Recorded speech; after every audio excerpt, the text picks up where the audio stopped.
Ved foden af Søhøjlandets bakker, lige der hvor Gudenåen møder Mos Sø, ligger Klostermølle. En helt unik perle, midt i naturen, med en rig og spændende kulturhistorie. Naturstyrelsen er desværre blevet pålagt at sælge ejendommen, uden hensyntagen til den offentlige adgang. Og derfor blev foreningen Klostermølles Venner stiftet i 2023. Vindens kraft og vandets kraft er afgørende for forståelsen af Klostermølle. Og her hænger natur og kultur uløseligt sammen. Det var nemlig munkenes hårde arbejde med at anlægge Klosterkanalen i 1100-tallet, som lagde fundamentet for først fabrikken og nu for et center for friluftsliv. Vores mission er at bevare og udvikle Klostermølle på en måde, som kan udfolde stedets store potentiale og sikre, at vi alle fortsat har adgang. I dag ligger stedet lidt gemt og glemt, men det skal frem i lyset. Allerede fra ankomsten vil kulturhistorien stå frem som en helt naturlig del af oplevelserne. Belægningen bliver ændret, så omridset af Voer Kloster bliver nemt at få øje på, og skilte skal formidle klostrets historie.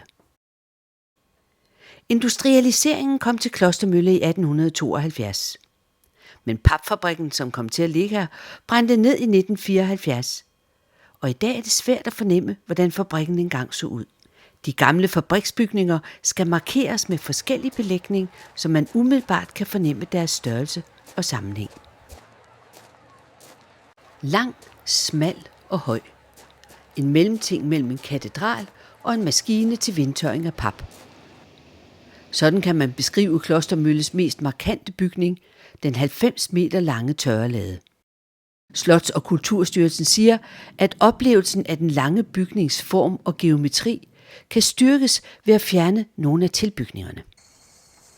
Derfor foreslår vi, at tørreladen fritlægges i sin fulde længde, og at der i stedet for bliver anlagt et nyt fælleshus på fundamentet af de nedbrændte bygninger.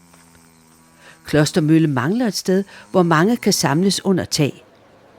Og sammenhængen mellem tørreladen, det nye fælleshus og gaden imellem dem vil give nogle helt nye muligheder for alt fra markedsdage til generalforsamlinger i lokale foreninger.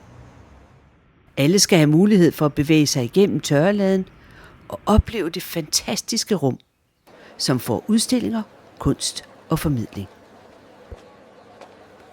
Udover tørreladen er den mest markante bygning fabrikkens møllehus. Her bliver der indrettet faciliteter for teltpladsen og for rejsende langs og på Gudenåen med eksempelvis bad og vaskemaskine. Hvis det danske sommervejr ikke arter sig, er det også her, man kan søge læ. I den gamle direktørbolig bliver der indrettet en café med udeservering i klostrets gamle have.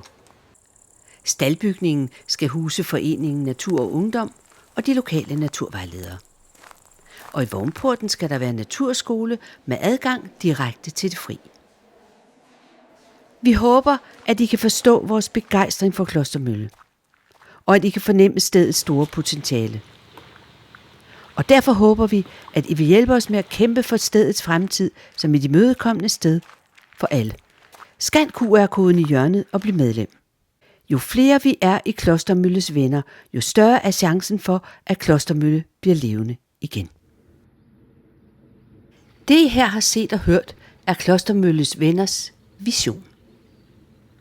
Den vil vi gerne udvikle, så den hen ad vejen bliver til et konkret projekt.